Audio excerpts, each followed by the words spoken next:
In digital Marathi, जनतेच्या हक्काचं व्यासपीठ.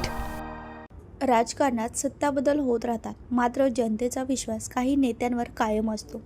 उल्हासनगर महापालिकेचं असंच अढळ स्थान मिळालेले नाव म्हणजे राजेंद्रसिंह भुल्लर महाराज.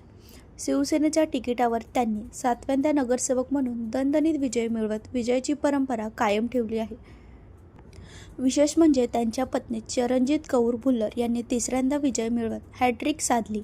1986 पासून शिवसेनेची निष्ठा राखणारे भुल्लर महाराज हे धर्मवीर आनंद दिघे यांचे कट्टर समर्थक मानले जातात.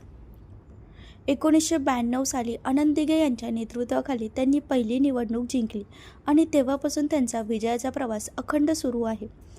आनंद दिघेनंतर एकनाथ शिंदे आणि खासदार डॉक्टर श्रीकांत शिंदे यांच्या मार्गदर्शनाखाली त्यांनी शहरातील शिवसेना अधिक मजबूत केली.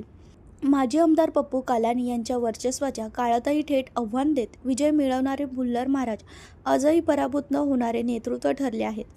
यंदाच्या निवडणुकीत हे विरोधकांचे सर्व प्रयत्न अपयशी ठरले. अनुभव, जनसंपर्क, संघटन आणि निष्ठेच्या बळावर भुल्लर दाम्पत्याने पुन्हा एकदा उल्हासनगरच्या राजकारणात विजयाची परंपरा कायम असल्याचं सिद्ध केलं आहे.